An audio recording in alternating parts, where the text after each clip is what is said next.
지난주에 우리는 삭개오의 이야기를 살펴봤습니다. 삭개오 이야기의 배경에는 부자 관원의 이야기가 나왔습니다. 똑 닮은 사람이었습니다. 근데 누가복음의 본문에는 그렇게 나오는데 오늘 마태복음에서 우리는 한 비유를 읽었는데 이 비유의 배경이 뭔가 하면 삭개오 이야기의 배경하고 똑같아요. 바로 부자 관원이 배경으로 등장합니다. 그런데 마태복음에서는 부자 관원이라고 말하지는 않고요. 재물이 많은 청년이라고 말합니다. 근데 같은 사람이에요. 근데 그 이야기에 이어서 오늘 주님은 이 비유를 말씀하시는데 이 비유는 마태, 마가, 누가, 요한복음에 동일한 본문들이 많이 나오지만 이 비유는 오직 마태복음에만 등장을 하는 비유입니다. 그러니까 조금 다른 맥락에서 그 부자 청년 또는 재물이 많은 그 부자 관원, 재물이 많은 청년 그 이야기를 이끌어가면서 주님이 또 하나의 다른 교훈을 주고 계시는 것이죠. 지난주에는 그 부자 관원이 주님이 네 소유를 다 팔아 가난한 자들에게 나눠주고 나를 따르라. 하늘에서 너에게 보화가 있을 것이다. 주님 말씀하셨는데 이 사람 그냥 갔죠. 그러자 주님이 말씀하시기를 오늘 본문에서도 마찬가지예요. 20장으로 우리는 본문을 시작했지만 사실 19장에 그 이야기가 나와요. 지난주 누가복음 19장에 삭개오 이야기가 나오기 전에 18장에 바로 이 부자 관원의 이야기가 나온 것하고 같아요. 그런데 주님이 이 사람이 떠나가자 이렇게 말씀을 하세요. 낙타가 바늘 귀로 들어가는 것이 부자가 하나님 나라에 들어가는 것보다 쉬우니라 그렇게 말씀하세요. 그러니까 제자들이 굉장히 놀랍니다. 뭐 없이 놀라서 예수님에게 묻죠. 그러면 도대체 누가 구원을 받을 수 있겠습니까? 이렇게 물어요. 왜 이렇게 놀라나 하면 유대인들이 당시에는 재물이라고 하는 것은 하나님의 축복이었고 축복을 상징하는 것이었고 부자는 하나님의 축복을 제일 많이 받은 사람이 부자였어요. 그러니까 유대인들이 가지고 있는 생각이 그랬어요. 그러면 하나님의 축복을 저렇게 많이 받은 저 부자 관원이 구원을 받지 못한다면 하나님의 축복을 그렇게 많이 받은 부자가 구원을 받지 못하면 제자들은 그다지 부자는 아니었던 것 같아요. 그러면 누가 구원을 받을 수 있냐고. 우리는 잘못하면 이렇게 이해할 수 있거든요. 부자가 구원받지 못하고 가난한 자가 구원받는구나. 주님의 말씀의 의도는 그 당시에 청중들을 바라보고 주님이 이 말씀하시는 거는 구원받을 수 있는 사람이 없다는 얘기를 하시는 것이죠. 그러니까 제자들이 제대로 알아들으니까 그러면 누가 구원받겠냐고. 그러자 주님이 사람은 안 돼. 사람으로서는 할 수 없어. 근데 하나님은 하셔. 이게 주님이 하신 말씀이었어요. 근데 오늘 본문에서 이 이야기가 어떻게 연결이 되나 하면 제자들이 이렇게 묻죠. 저 돈이 많은 젊은 청년은 주님이 소유를 팔아 가난한 자들에게 주고 나를 따르라고 그랬는데 그냥 갔죠. 재물이 많음으로 근심하고 갔어요. 근데 제자들은 그 사람만큼 부자는 아니었습니다. 그러나 그들이 주님을 쫓아갈 때에는 그물을 버려두고 배를 버려두고 부모를 떠나서 말하자면 자기들도 나름대로는 다 버리고 주님을 쫓았단 말이죠. 근데 어디에 꽂혔나 하면 주님이 소유를 팔아 가난한 자들에게 나눠주고 나를 따르라. 그럼 하늘에서 보화가 너에게 있을 것이다. 보화가 너에게 있을 것이다. 하늘에서. 제자들도 그 말에 꽂혔습니다. 그리고는 자기들도 나름대로는 다 버리고 주님을 쫓았는데 그러면 우리가 받을 보상은 뭡니까? 여기에 꽂힌 거죠. 저 같으면 제자들이 이렇게 말하면 한심한 놈들, 고작 생각한다는 게 너네는 그 보상받는 거 거기에 꽂혔냐? 이렇게 말 안 했을 것 같긴 해요. 근데 주님이 이들의 반응에 대해서 꾸짖지 않으신다는 건 되게 중요해요. 말하자면 보상에 대한 질문을 하는데 그것을 인정하세요. 주님이. 자, 뭐라고 하시는지 한번 보세요. 마태복음 19장 28절부터 29절인데 우리가 무엇을 얻으리이까? 모든 걸 버리고 주를 따랐으니 우리가 무엇을 얻으리이까? 이렇게 질문하니까 주님이 내가 진실로 너희에게 이르노니 세상이 새롭게 되어 인자가 자기 영광의 보좌에 앉을 때 나를 따르는 너희도 12보좌에 앉아 이스라엘 12지파를 심판하리라. 또 내 이름을 위해 집이나 형제나 자매나 부모나 자식이나 전토를 벌인 자마다 여러 배를 받고 어떤 사본에는 100배를 받는다. 그렇게 나와 있어요. 또 영생을 상속하리라. 그러니까 이 땅에서도 그리고 저 하늘에서도 보상이 있을 것이라고 주님은 분명하게 말씀을 하십니다. 있어요, 보상이. 어떤 사람들이 이렇게 말하죠. 보상을 바라고 주님을 믿는 거는 너무 그건 아닌 것 같아. 근데 성경은 그렇게 말하지 않아요. 보상이 분명히 있어요. 히브리서 11장 6절에서 믿음을 이렇게 말하죠. 믿음은 하나님이 계신 것과 그가 자기를 찾는 자들에게 상 주시는 이심을 믿는 것이다 라고 말합니다. 그러면 하나님이 상 주시는 것이 하나님이 계시다. 물론 믿음은 하나님과 하나님이 주시는 혜택, 하나님과 하나님이 주시는 상을 분리하지 않습니다.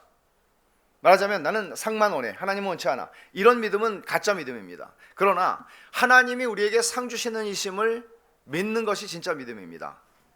그래서 히브리서 11장에 나오는 그 믿음의 사람들 쭉 보면 애굽에서 받는 그 모든 금은 보화보다 하나님의 백성과 함께 받는 고난이 더 낫다고, 그 낫다고 얘기할 때 그 표현을 뭐라고 썼나 하면 이게 수지 맞는 거다. 번역을 제대로 한다면 이게 굉장히 이 상업적 용어예요. 수지 맞는 거로 모세는 생각한 겁니다. 이게 이익이지. 100번이 이익이지. 내가 애굽의 궁궐에서 금은 보화를 가지고 모든 부귀영화를 누리는 것보다 하나님 백성과 함께 고난받는 게 100배 유익이지. 말하자면 그들은 계산을 했습니다. 왜요? 하나님이 상 주실 거를 기대했거든요. 이건 정상적인 믿음입니다. 예수님께서도 이들의 질문, 제자들의 질문을 꾸짖지 않으셨을 뿐만 아니라 히브리서 기자도 그렇게 믿음을 정의할 뿐만 아니라 요한계시록에서도 2장과 3장에 보면 이기는 자에게 주시는 상급을 주님이 약속하시죠. 이기는 자에게는 내가 이걸 줄 거야. 이기는 자에게 이걸 줄 거야. 그리고 바울 사도도 이기기를 원하는 자마다 열심히 경주하라고 얘기하지 않습니까? 여러분, 우리가 상을 바란다는 것은 천박하거나 잘못되거나 나쁜 태도가 아닙니다. 나쁜 동기가 아닙니다. 하나님을 믿는 사람들은 마땅히 하나님이 나에게 주실, 하나님이 내가 주님을 섬기는 모든 수고를 모르는 척하지 않을 것을 압니다. 주님은, 사람들은 몰라줄 수 있죠. 그러나 주님은 우리의 수고를 하나도 잊어버리지 않고 모든 것을 다 카운트하십니다. 그리고 우리는 마땅히 주님이 나에게 상 주실 것을 바라보고 주님을 섬기는 것입니다. 나쁜 것 아닙니다. 그러나 신앙은 이게 다가 아니죠. 신앙은 이게 다가 아니죠. 말하자면 이게 다가 아니라고 해서 이건 아무것도 아니야가 아니라 이거는 굉장히 중요한 것입니다. 우리의 신앙에. 그러나 이게 다라고 생각한다면 여러분들은 천국을 모르는 것입니다. 이게 다라고 여긴다면 여러분들은 하나님을 모르는 것입니다. 그래서 30절을 보시면 19장 30절에 그러나 먼저 된 자로서 나중되고 나중된 자로서 먼저 될 자가 많으니라 그렇게 말씀하시죠. 자, 이 말이 그러나라고 시작하는 게 중요해요. 만약에 보상에 대한 이야기를 주님이 긍정하시면서 그래, 이 세상에서도 그리고 저 세상에서도 너희에게 하나님이 보상을 주실 거야. 그러므로 먼저 된 자로서 나중되고 나중된 자로서 먼저 될 자가 많아, 이렇게 말씀하시지 않았어요. 그러므로가 아니고 그러나예요. 이 말은 이런 말이죠. 보상을 바라는 건 나쁜 게 아니야. 하지만 천국은 그게 다가 아니야. 더 있어. 뭔가 대단한 게 더 있어 라고 주님이 말씀하시는 것입니다. 오히려 여러분 20장 1절에 천국은 마치 품꾼을 얻어 포도원에 들여보내려고 이른 아침에 나간 집주인과 같으니라고 할 때 여기서 왜냐하면이라는 접속사가 나와요. 헬라어 성경에서는. 이 말은 무슨 뜻이에요? 너희가 생각할 때 너희가 묻는 보상 중요해. 그렇지만 그게 다가 아니야. 왜냐하면 먼저 될 자가 나중되고 나중될 자가 먼저 돼. 니네 예상을 뒤집어 엎는 일이 일어날 수 있어. 보상이라는 거는 내가 열심히 일했으면 열심히 일한 나의 수고에 대한 정당한 대가를 받는 것, 그리고 수고를 하지 않은 사람은 그만큼 대가를 받을 것이 없는 것, 이게 보상의 원리잖아요. 이게 공평한 거잖아요. 근데 그 이상이 있어. 주님이 말씀하시는 거예요. 그러나 라는 말이 그거죠. 먼저 된 자로서 나중될 자가 있고 나중된 자로서 먼저 될 자가 많다. 왜냐하면 그리고 천국은 이런 것이야 라고 말씀하시는 것입니다. 그래서 우리는 이 본문 주님이 말씀하신 이 1장 20장 1절부터 15절까지가 이 비유의 얘기가 나오는데, 이 이야기가 수미 쌍관 형식으로 되어 있어요. 그러니까 말하자면 앞에 시작하는 말과 맺는 말이 같아요. 이게 19장 30절에 있는 그러나 먼저 된 자로서 나중되고 나중된 자로서 먼저 될 자가 많으니라, 이렇게 하고 비유를 시작하셨죠. 16절을 보세요. 20장 16절, 이와 같이 나중된 자로서 먼저 되고 먼저 된 자로서 나중되리라. 순서만 바뀌었지 같은 이야기를 앞과 뒤에다가 쓰고 있죠.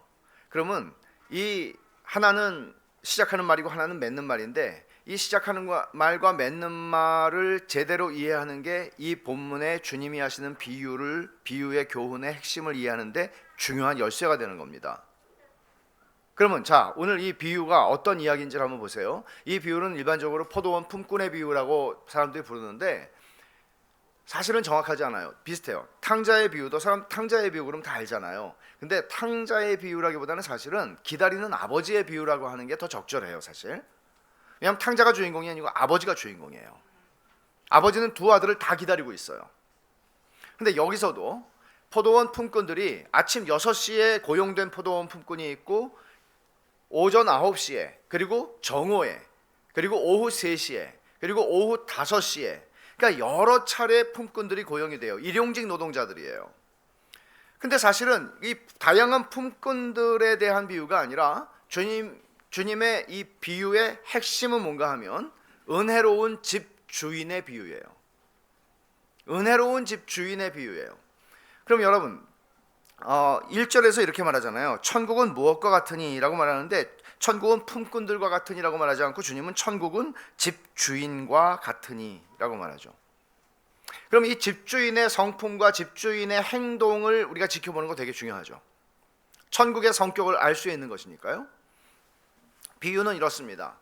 포도원을 소유한 집주인이 나옵니다. 이른 아침 6시에 일꾼들을 찾으러 나갑니다. 포도 수확철이거나 상당히 일이 많았던 모양입니다. 일꾼들을 찾으러 아침 6시에 나가요. 근데 아침 6시라고 그러는데 오늘 우리 그 개역 성경에 보면은 개역 개정에 몇 시라고 되어 있어요? 이른 아침이라고 되어 있죠. 그리고 또 3절에 보면 3시, 그리고 그 다음에 6시, 9시 나오죠. 이 유대 사람들의 시간 계산은 이래요. 아침 6시에 동트는 시간을 기준으로 그게 0시예요. 그러면 이른 아침이 6시예요. 오전 6시예요. 그리고 정오면은 6시간 지났죠. 그럼 6시예요. 그리고 저녁 6시가 되면 어떻게 될까요? 12시인 거예요. 낮 시간이 다 끝나는 거예요. 그럼 여러분이 여기에 나오는 시간에 플러스 6을 하면 돼요. 자, 그럼 이렇게 이해를 하면 이 사람이 아침 6시쯤에 포도원에 일용직 일꾼들을 부르러, 보통 일용직 일꾼들이 오늘날에는 어떤 그런 고용하는 그런 회사 그 가게 앞에 쭉 새벽에 나오죠. 근데 여기서는 장터에 나가면 그런 사람들이 있었습니다. 그런 지역이 있죠. 거기에 나가서 이제 사람들을 많이 모집을 했어요. 하루 품삯이 당시 한 데나리온이었는데, 한 데나리온은 하루 먹고 하루 벌어서 하루 먹고 하루 사는 사람들, 한 가족이 필요로 하는 생계비 정도가 기준이 한 데나리온이었습니다. 그러니까 어떻게 보면 이거 최저 생계비라고 할 수도 있겠죠. 한 데나리온을 약속하고 사람들을 고용합니다. 근데 아침 9시가 됐는데 이 주인이 또 나가요. 또 장터에 나가 보니까 놀고 서 있는 사람들이 있어요. 그래서 그 사람들을 또 고용합니다. 여기까지는 이상하지가 않아요. 그냥 일이 많은데 사람이 좀 적었나 보다. 일꾼을 더 찾으러 나갔나 보다. 근데 이상한 게 이때부터 이상하죠. 오전 12시가 됐는데 또 사람들을 구하러 나가요. 장터에. 또 놀고 서 있는 사람들이 있어요. 또 들어와 일하라고 그래요. 근데 이 사람들에게 약속하는 게 있어요. 뭐라고 얘기하나 하면, 여러분 3절에 보시면 4절에 그들에게 이르되 너희도 포도원에 들어가라. 내가 너희에게 상당하게 주리라 그랬죠. 상당하게. 애매한 표현입니다. 예를 들어서 이제 어디 기도원에 한 일주일 들어가는데 이렇게 해요. 이 비용이 얼마죠? 이렇게 물어보면 그냥 헌금하세요 그래요. 주여, 헌금을 어떻게 계산하는 게 어찌 헌금이란 말인가, 이런 생각을 하게 되잖아요. 불편해지죠, 마음이. 상당하게 주겠다 그래요. 그러면 많이 주겠다는 건가, 적게 주겠다는 건가. 이 상당하다는 말은 의롭다는 말이거든요, 원래 직역하면. 그러니까 정당하게 주겠다는 얘기예요. 그러니까 너네가 손해보지 않게 일한 만큼 정당하게 주겠다, 그렇게 약속을 하고 왔어요. 그러면 사람들 생각하죠. 내가 오늘 9시, 오전 9시부터 일했으니까 하루에 4분의 3만 일했으니까 적어도 4분의 3 데나리온은 받겠구나, 최소한. 정오에 들어온 사람은 오늘 내가 6시간은 까먹었으니까 적어도 2분의 1 데나리온은 받겠구나, 이런 생각들을 상당하게 준다는 이 주인의 말에서 생각했을 겁니다. 근데 정말 이상한 건 오후 5시가 됐어요. 이 사람들은 이제 해질녘이 되면, 그러니까 저녁 6시가 되면 끝나요. 그럼 여러분, 오후 5시에 나가서 사람을 불러오는 거는 아무리 급해도 그렇지 이제 끝날 시간 아니에요. 문 닫을 시간인데 또 나가요. 또 나가는데 여기 6절을 보시면 제11시, 이게 플러스 6 하면 몇 시예요? 오후 5시예요. 나가보니 그랬죠. 서 있는 사람들이 또 있는지라. 여기 보니라고 하는 말이 있는데 3절에도 보세요. 제3시에 나가보니 그랬죠. 우리말 성경에는 똑같아요. 근데 헬라어 성경에는 6절에 있는 보니는 뭔가 하면 3절에서는 그냥 나가서 이렇게 보는 거예요, 사람 많으니까. 근데 6절에서는 이 보니라는 단어를 다른 말 썼는데 나가서 찾았다는 뜻이에요. 별로 없는 거죠. 사람들이 나가서 찾았어요. 우두커니 앉아있는 사람, 하루 종일 기다리다가 앉아있는 사람 찾았어요. 그리고 그들에게 왜 물어보죠. 7절에 보세요. 6절 하반절에 너희는 어찌하여 종일토록 놀고 여기 서 있느냐. 여러분, 여기 논다는 말이 여러 개가 나오거든요. 3절에도 장터에 놀고 서 있는 사람들이 있는지라 그랬죠. 여기서도 또 논다고 그랬죠. 근데 이 논다는 말은 부정적인 뉘앙스로 쓰인 거는 아니에요. 이 논다는 말은 실직한 상태에 있다는 뜻이에요. 그러니까 게으르고 일하기 싫어서 빈둥빈둥거린다, 그런 뜻이라기보다는 이 내용에서, 물론 이 사람들이 대답을 뭐라고 하나 하면 7절에 우리를 품꾼으로 쓰는 이가 없음이니이다 라고 얘기하는데, 이거를 어떤 사람들은 핑계라고 얘기를 하지만 사실은 그럴 가능성보다는 이 사람들이 놀고 있다는 것이 실직한 상태. 그러니까 이 대답 그대로 아무도 우리를 불러주지 않아서 일자리를 지금 얻으려고 새벽에 나왔는데 아직까지 지금 우리는 실직한 상태예요. 아직까지 일자리를 못 얻었어요. 오늘 우리는 하루를 공쳤으니 우리 가족들은 하루를 굶게 생겼어요. 지금 사실 이런 형편의 이야기를 하고 있는 겁니다. 말하자면 이 오후 5시에 고용된 사람들은 어떤 사람들인가 하면 찌질한 사람들인 거예요. 왜냐하면 여러분 보세요. 일할 사람들을 찾으러 딱 나가서 여러분들은 빌빌하고 허약해 보이고 얼굴색이 창백하고 그런 사람을 불러오시겠어요? 아니면은 우락부락하고 마동석이 같이 생긴 그런 사람을 불러오겠어요? 일 잘할 사람 불러오죠. 근데 이 사람들은 여러 고용주들이 와서 사람들을 원하는 사람들을 불러갔지만 부름을 받지 못한 사람들이에요. 허약한 사람들이라고요. 병약해 보이는 사람들이라고요. 또는 일하기에 좀 적절하지 않은 것 같은 어떤 신체적인 어려움을 가지고 있는 사람들일지도 모르겠어요. 이런 암시가 여기에 있는 거예요. 그리고는 이제 이 사람들 5시에 들어왔으니까 뭐 오가며 5분 10분 없어지고 한 50분 일했을까요? 그리고 이제 해질녘이 됐어요. 이 집주인은 율법대로 그날 품삯을 그날 주는 사람이에요. 그래서 이제 청지기에게 말합니다. 뭐라고 말하나 하면 8절에 품꾼들을 불러 나중 온 자로부터 시작하여 먼저 온 자까지 삭슬 주라, 그렇게 말합니다. 되게 의도적입니다. 순서가 일반적이지 않습니다. 여러분, 먼저 온 사람들을 먼저 줘서 보내는 게 당연하죠. 아니, 늦게 온 사람들은 먼저 받고 일찍 가요. 이것도 말이 안 돼요. 아무리 10분의 1을 받을지언정. 의도가 있어요, 주인에. 근데 오후 5시에 들어와서 한 50분 일한 사람들을 이렇게 받는 걸 다 물끄러미 보지 않겠어요? 보는데 한 데나리온을 받는 거예요. 오전 6시에 하루 종일 12시간을 햇빛과 싸우며 일한 사람들이 한 데나리온을 약속받고 들어왔어요. 근데 한 50분, 12시간 일한 사람이 볼 때는 50분이 아니고 30분으로 보였을 거예요. 저들은 뭐 들어오자마자 나가? 이렇게 분명히 봤을 거예요. 한 데나리온을 주는 거예요. 그래갖고 눈을 비비고 다시 봤어요. 한 데나리온이에요. 5시에 들어온 사람들이 서너 사람 받아가는 걸 보니까 한 데나리온이에요. 그러니까 전부 다 생각하기를 오후 3시, 오후 3시 반, 정오 반, 오전 9시 반, 오전 6시 반이 이렇게 그룹이 있잖아요. 그러니까 다 보고 대박. 우리는 더 받겠구나. 이 주인 대단한 사람이네. 지금 막 기분이 가슴이 뛰기 시작했어요. 그리고 그 다음에 오후 3시죠? 오후 3시를 불러요. 거꾸로 순서니까 오후 3시를 부르는데 또 한 데나리온을 줘요. 이건 뭐지? 뭐 2시간은 별거 아니란 소린가? 그래도 희망. 그리고 이제 저 기다리는데 12시를 불러요. 또 한 데나리온이에요. 불안해지기 시작했어요. 그리고 보니까 아침 6시부터 하루 종일 12시간 동안 더위와 싸우며 일했던 사람들을 부르는데 가서 보니까 한 데나리온을 줘요. 열받는 거죠.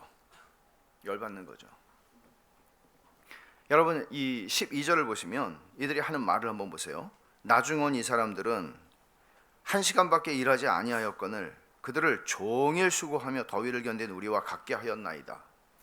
원망이에요. 불만이 터져 나온 거예요.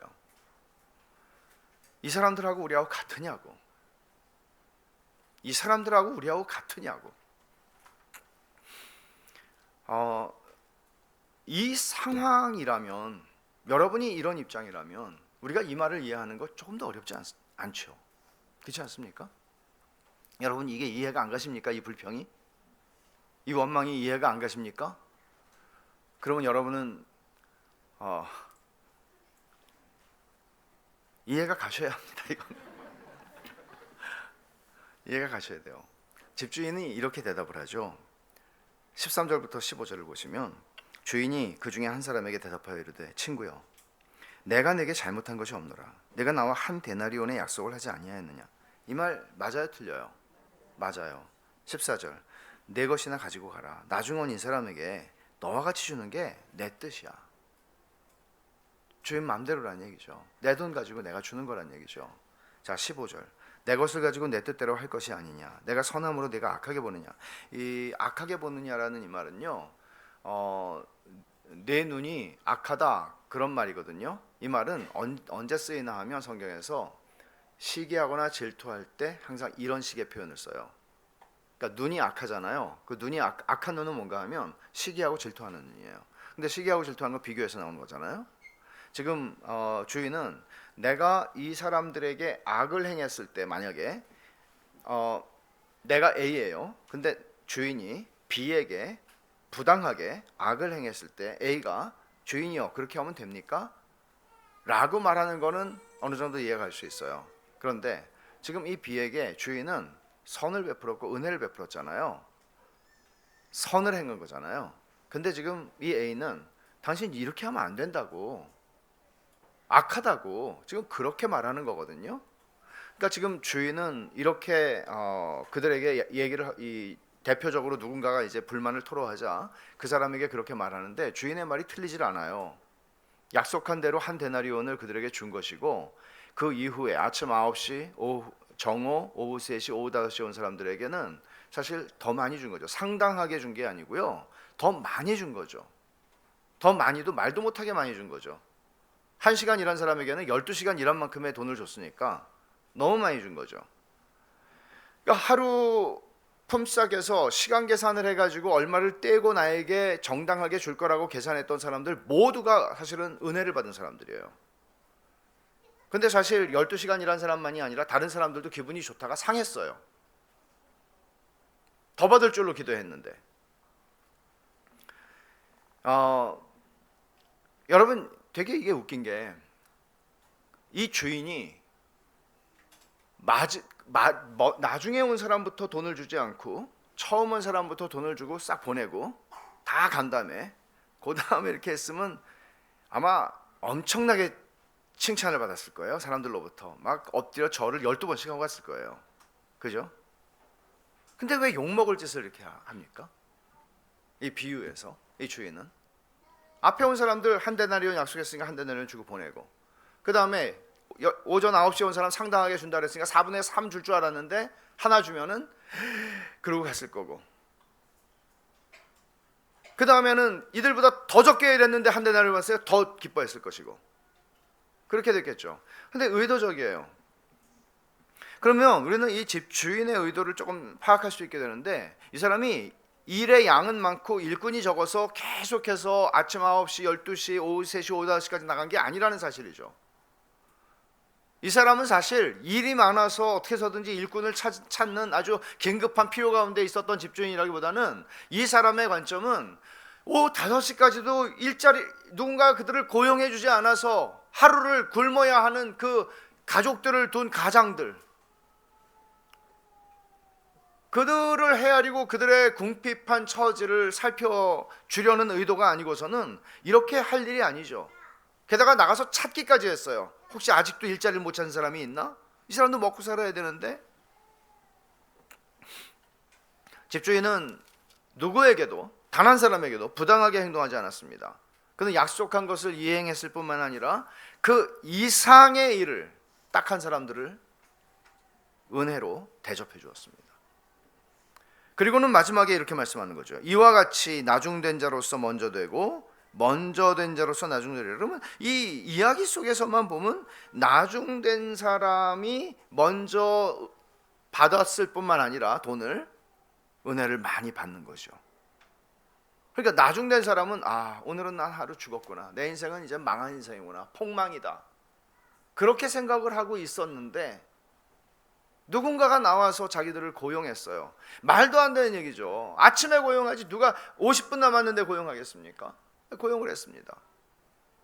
그리고는 자기들이 기대한 거는 12분의 1, 그냥 뭐 간장이나 사가지고 찍어 먹고 잘라고 그러는데 웬걸요? 웬 은혜인지, 어떻게 이런 일이 가능한지, 꿈인지 생신지, 이렇게 주님이 이야기를 마무리하신 거예요. 나중된 자로서 먼저 된다, 먼저 된 자로서 나중된 자. 먼저 된 자들은 이런 거죠. 아침 6시에 딱 고용이 되니까, 야, 오늘은 염려 프리, 오늘은 걱정할 필요 없어, 오늘은 고용됐어, 오늘은 이제 먹고 살 수 있어, 열심히만 일하고 이제 받아서 집에 가서 우리 가족들하고 같이 먹어야지. 여러분, 시간은 흘러가는데 누군가 나를 고용해 주지 않고, 시간은 흘러가는데 나는 일하러 나왔는데 돈을 벌어야 되는데 일용직 품꾼으로서 아무도 나를 써주지 않을 때, 내 인생은 이렇게 허비하는 건가, 그렇게 생각하고 있었는데 주인은 시간마다 9시에, 12시에, 오후 3시에, 오후 5시, 심지어 오후 5시에 그들을 데리러 옵니다. 찾아냅니다. 여러분, 이 비유가 주는 교훈이 뭘까요?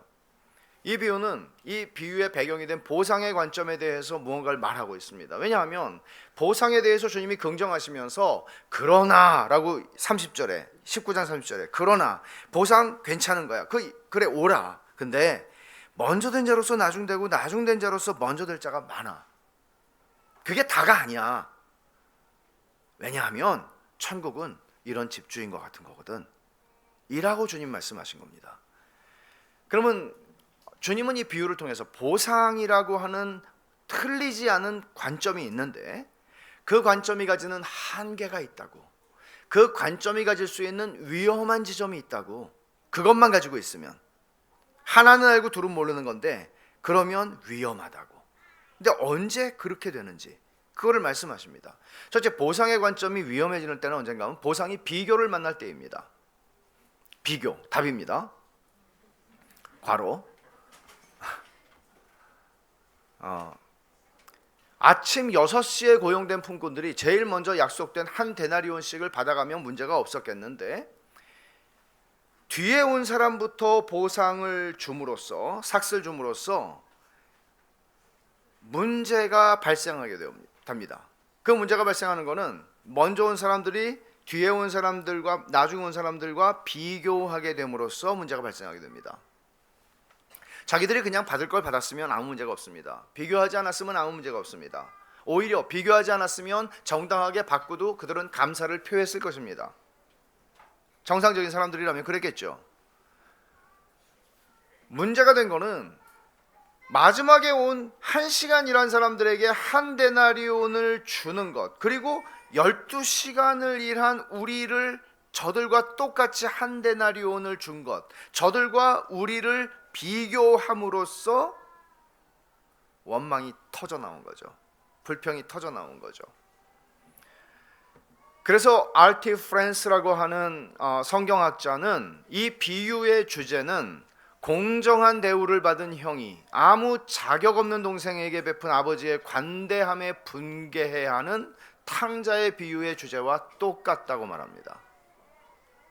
아무 문제가 없어요. 12시간 일할 때 돈 받을 때까지 아무 문제 없었어요.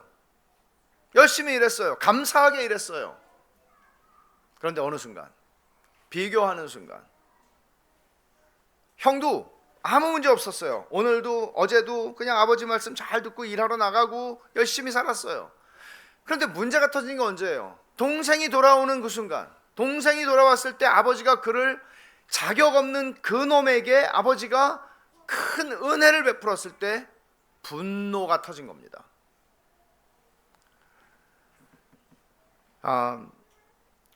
우리는 일반적으로 그냥 살 때는요, 하나님이 나를 참 잘 대우해 주시는구나 이렇게 생각할 수 있어요. 일반적으로요.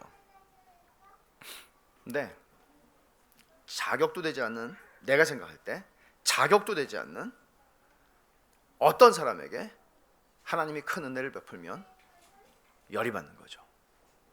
비교가 되는 거죠.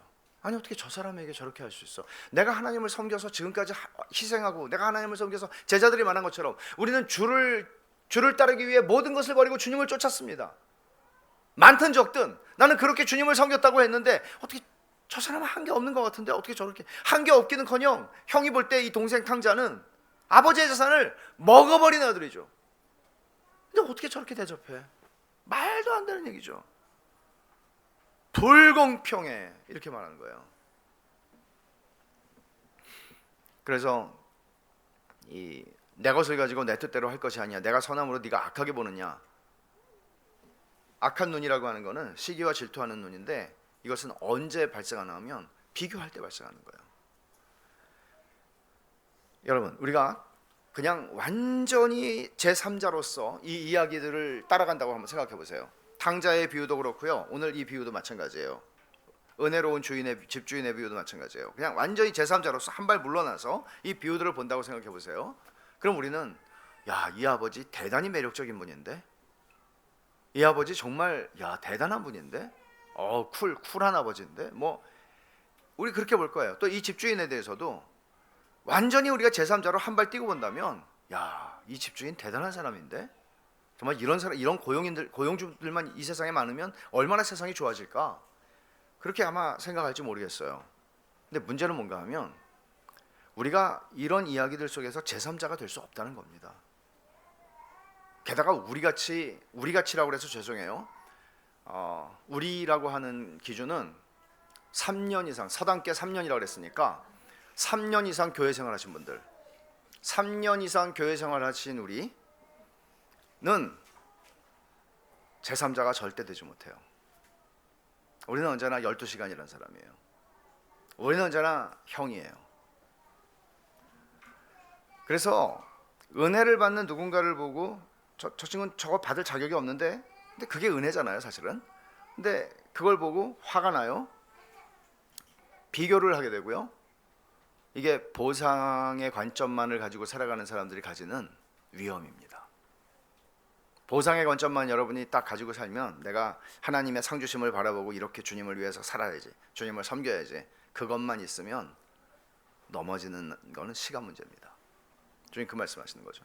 두 번째로 우리가 이렇게 되는 거는, 이렇게 넘어지게 되는 거는 세월이 흐르면서 공평함이 은혜를 이기게 되기 때문입니다. 공평함이 답이에요. 공평함이 은혜를 이길 때, 공평함이 은혜를 이길 때예요. 아무리 은혜를 받은 사람도 하나님의 은혜가 당연하게 여겨지는 순간이 와요.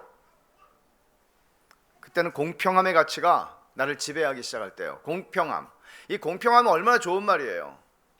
정치인들 공평하게 정치해야죠. 지도자들은 공평해야죠. 부모들도 공평해야죠. 권력을 가진 사람들은 공평해야죠. 여러분, 여러분 이런 말 많이 생각나세요? 이건 불공평해! 라고 언제 얘기해 보셨어요? 주로 애들이 많이 그렇게 얘기하잖아요. 미국 애들은 unfair! unfair. 그냥 입에 달고 있는 말이죠, 아이들이. 강자에게 약자가 하는 말이죠. 불공평해요. 나는 더 받을 자격이 있는데 왜 저 사람들에게 더 줍니까? 형평성에 맞지 않아요. 우리는 이렇게 말합니다. 근데 이렇게 말할 때에는 대개 은혜를 누리지 못할 때이고 마음에서 감사가 사라지는 순간이고 불행하다고 느낄 때입니다. 그때는 공평함의 가치가 은혜를 이기는 때죠. 공평함의 가치가 은혜를 누를 때입니다. 보상의 관점은 나쁘거나 틀린 게 아닙니다. 주님 말씀하신 대로요. 그러나 공평함을 은혜보다 우위에 두게 되면 문제가 됩니다. 보상의 관점만으로 천국을 이해할 수 없습니다. 주님 하신 말씀은 그거예요. 천국은 이와 같은 거야. 보상의 관점이 옳지만 그게 다가 아니고 그것만으로는 천국을 이해할 수 없어. 천국은 그 이상이야. 보상의 관점만으로는 하나님이 하시는 일을 기뻐할 수 없어 라고 얘기하는 거예요. 그럼 여러분 이런 질문을 한번 해보죠.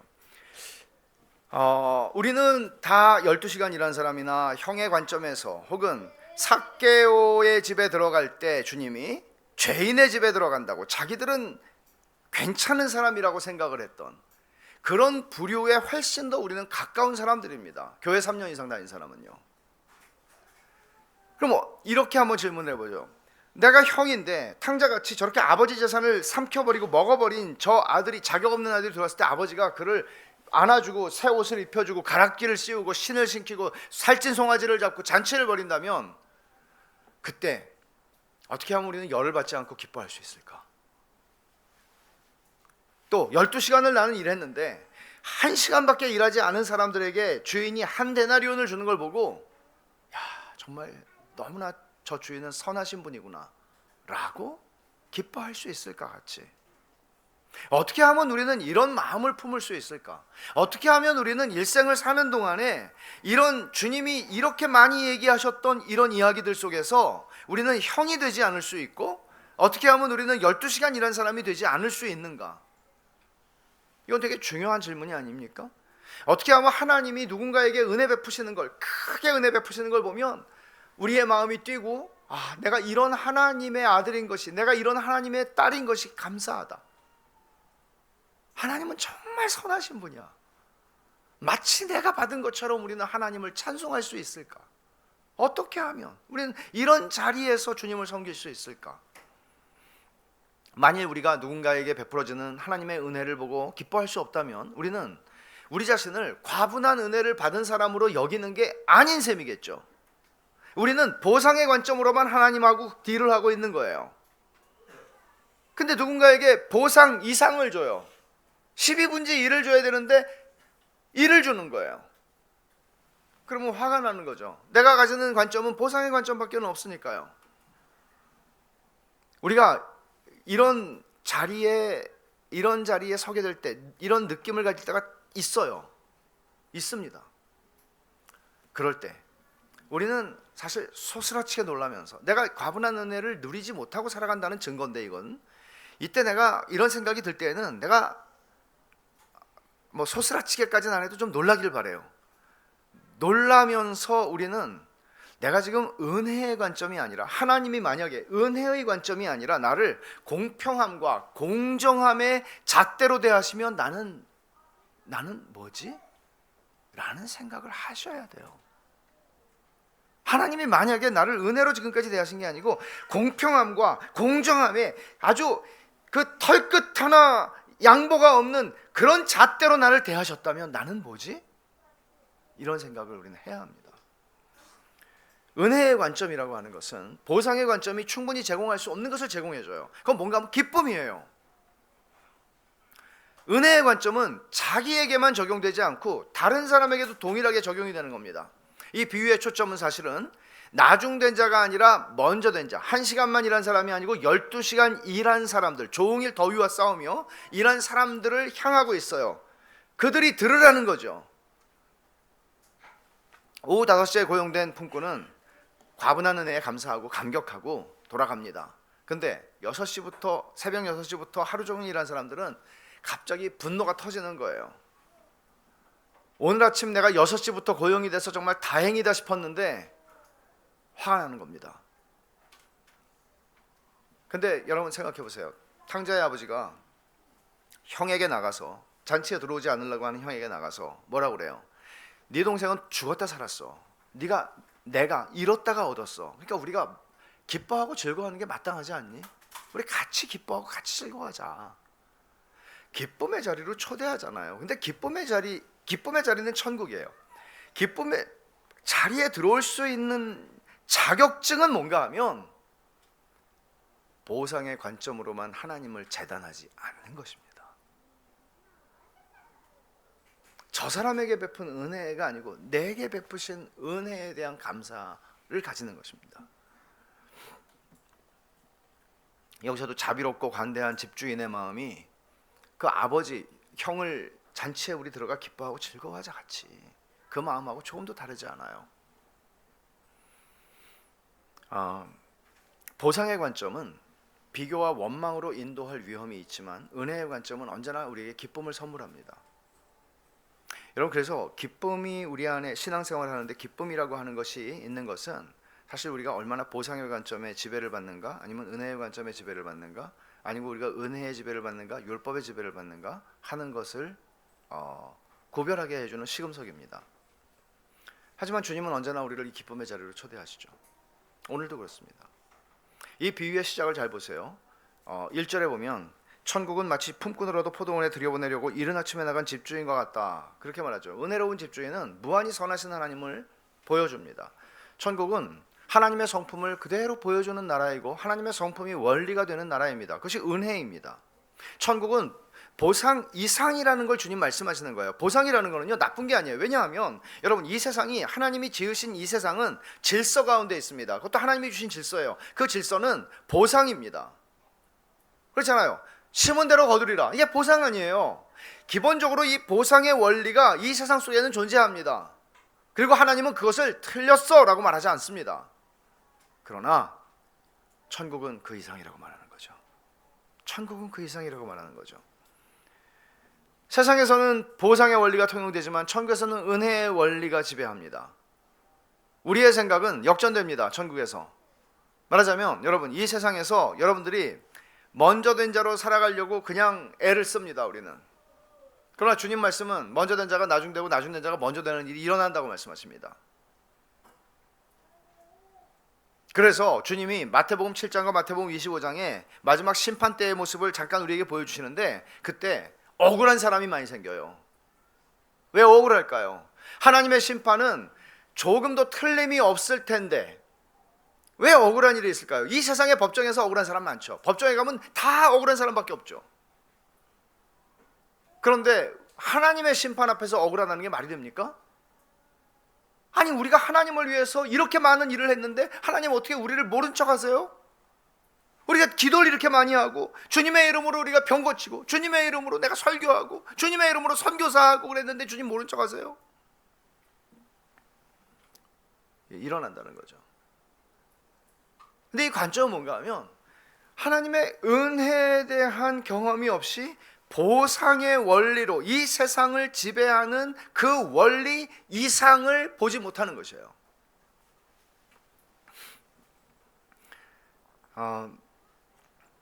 천국은 그런 공평함의 가치나 이 세상의 원리죠, 보상의 관점에 기초하지 않습니다.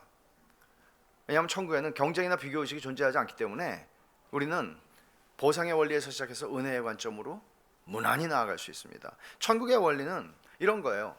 오후 5시에 고용된 사람들 보세요. 힘없고 쓸모없는 사람들이에요. 너무 함부로 말해서 죄송하지만 힘없고 쓸모없는 사람들이에요. 쓸모없으니까 사람들이 안 쓴 거예요. 사람들이 버렸어요, 그들을. 근데 이 집주인은 그들을 긍휼히 여기고 오후 5시에 나가서 찾았어요. 어떤 고용주에게도 선택받지 못하고 허약하고 병약해 보이고 쓸모없어 보이는 사람을 찾으러 나간 집주인과 같아. 뭐가? 천국이. 그렇게 얘기하는 거예요.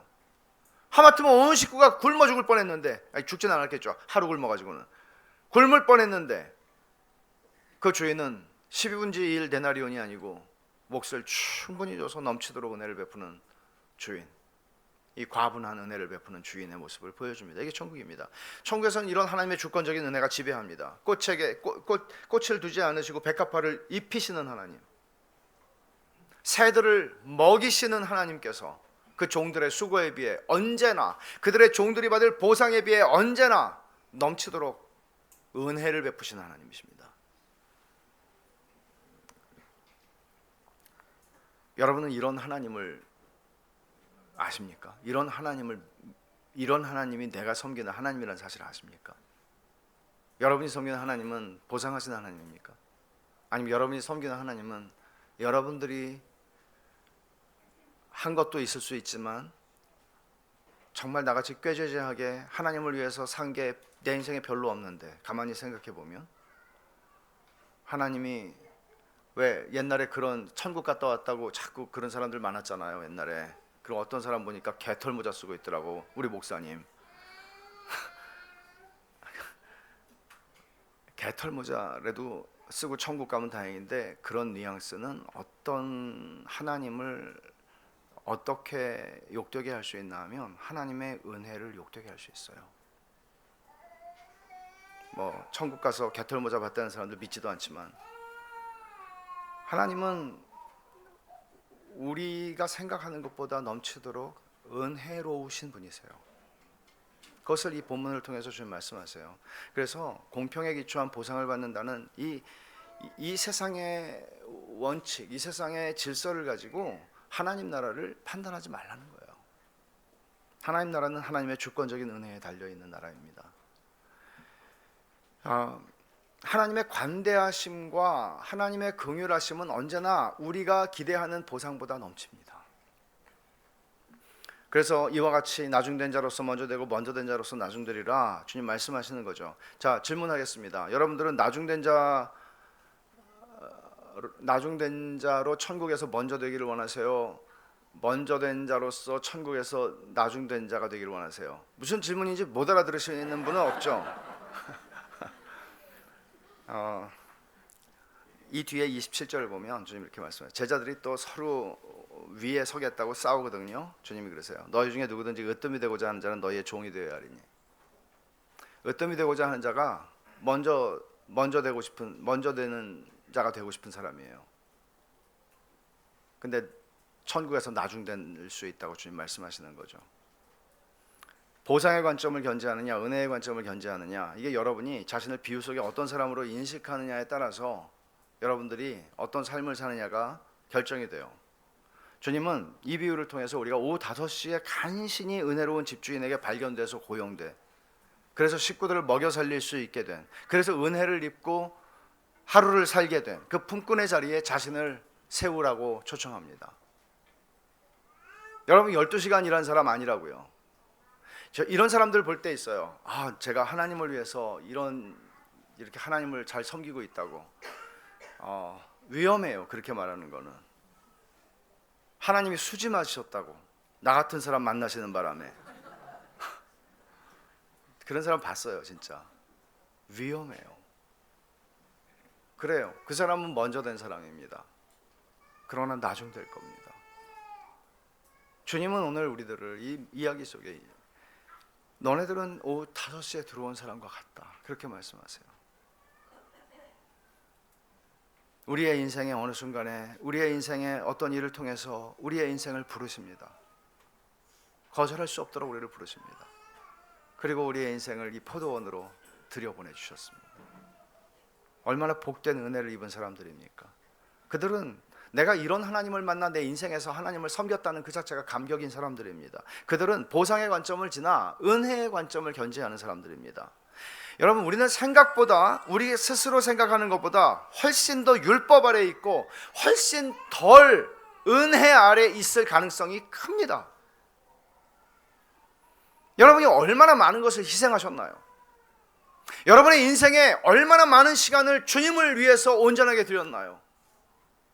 설령 자기들의 인생을 20대의 선교사로 헌신해서 복음을 위해서 일생을 살았다 해도 그들이 주여 우리가 세상을 버리고 주님을 쫓았는데 우리가 받을 보상이 뭡니까? 라고 질문을 한다면 주님 똑같이 대답하실 거예요. 그래, 이런 보상이 있을 거야. 하지만 그것만으로 너희의 인생을 보면 잘못하면 위험해 라고 말씀하시는 거예요. 나는 네가 오후 5시에 고용된 사람으로 너 자신을 알길 바란다, 이런 말씀입니다. 오후 5시에 놀고 서 있는 불쌍한 자격 없는 인생들을 부르셔서 공평함의 가치와 보상의 관점으로 우리를 대우하시지 않고 넘치는 은혜로 대우하시는 선하고 의로우신 하나님이 천국이야 라고 말씀하는 겁니다. 여러분, 이 자리에서 일생을 주님을 섬기십시다. 기도하겠습니다.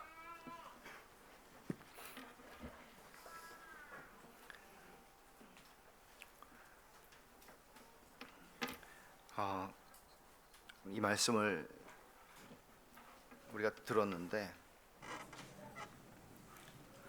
여러분들은 어느 자리에 서 계십니까? 오후 5시에 고용된 품꾼입니까?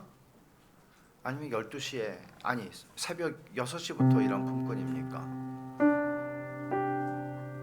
저는 너무나도 종종 목사니까, 난 주님의 일을 하는 사람이니까, 나는 오전 6시부터 일한 사람이라고 착각할 때가 너무나 많습니다. 교회에서 여러분들이 가진 위치, 교회에서 여러분들이 수고하는 어떤 일로 여러분 자신이 오전 6시에 부름받은 사람이라고 착각하지 않으셨으면 좋겠습니다. 또 한편으로는 나는 5시 50분에 부름받은 것 같은 느낌이야 라고 생각하는 분이 계실 수 있어요. 그러나 이 비유는, 주님의 이 말씀은 위로입니다. 주님은 우리를 차별하거나 우리가 일한 수고한 시간과 가치로 우리를 평가하지 않으시기 때문입니다. 너무나 감사하죠. 그래서 우리는 다 한 목소리로 이렇게 말할 수 있어요. 다윗이 고백한 것처럼, 주님, 내 잔이 넘칩니다. 내 잔이 넘칩니다. 그리고 진짜 그 잔이 넘치는 은혜로 우리는 주님을 따라가는 겁니다. 기쁨을 가지고, 감격을 가지고. 이 시간에 우리가 우리 자신들을 돌아보면서 내 잔이 넘칩니다 주님, 이렇게 고백할 수 있으면 좋겠어요. 그렇게 고백하는 거는 오후 5시에 들어온 줄 자기가 아니까 그렇게 고백하는 거거든요. 우리 그렇게 한번 기도하십시다. 기도하겠습니다. 하나님 아버지, 감사합니다. 오후 5시에 들어온 쓸모없는 인생을 하나님 부르셔서 더 이상 인생을 허비하지 않도록 저희들의 인생의 그 시간에 그 일을 통해서 저희들을 불러주셔서 감사합니다. 하나님 아버지, 저희 안에 12시간이란 그런 불평과 원망을 쏟아내는 자리에 선 사람 아무도 없지 않습니다. 하나님 아버지, 저희들은 그저 은혜에 감격하여, 그 과분한 은혜에 감격하여 이 땅에서도, 그리고 주님 앞에 서는 그날에도 저희들은 감사할 수 있게 해주시옵소서. 이 은혜 때문에 하나님이 저에게 선물로 주시는 기쁨을 누리고 살아갈 수 있게 해주시기를 원합니다. 하나님 아버지, 이 세상의 잣대, 공평함의 잣대, 공정함의 잣대, 보상의 관점이 아니라 은혜의 관점으로 저희를 다루시고 저희들을 부르시는 주님 감사합니다. 이 은혜의 관점이 우리의 교회 가운데 아버지 하나님 충만하게 하시고 우리의 교회를 지배하는 원리 되게 해주셔서 교회가 하나님의 나라를 보여주고 천국을 드러내는 교회가 되게 해주시옵소서. 아버지 하나님, 저희들에게 그 감격을 주시옵소서. 하나님 아버지, 감사합니다. 저희들은 순간순간 마치 아침 6시부터 하루 종일 주님을 위해서 일한 사람처럼 스스로 생각할 때가 있고, 그렇게까지는 아니라도 그래도 나는 많이, 저 사람들보다는 더 많이 수고한 것 같을 때가 있는데, 주님, 오늘 이 말씀을 통해서 너희 그런 생각만 가지고 살면 결코 행복할 수 없다, 천국을 누릴 수 없다. 너희는 오후 5시에 나의 은혜로 고용된, 그래서 그 은혜를 누리고 살아가게 된 그런 존재들이라고 가르쳐 주시니 감사합니다. 하나님 아버지, 이 은혜를 누리고 이 땅에서도 천국을 경험하게 해주시고, 주님이 저희들을 부르실 때 너무나 익숙하게 저희가 가진 은혜의 관점으로 은혜의 나라에 들어가게 해주시기를 원합니다. 하나님 아버지, 이 은혜의 관점이 하나님의 나라여 천국을 보여주는 교회 안에서도 늘 지배적인 관점이 되게 해주셔서 저희가 저희들의 지체들을 볼 때에도 보상의 관점, 공정함의 관점, 공평함의 잣대가 아니라 은혜의 관점으로 늘 형제를 대할 수 있도록 주님, 그런 교회가 되도록 주님 저희를 축복해 주옵소서. 예수님의 이름으로 기도하옵나이다. 아멘.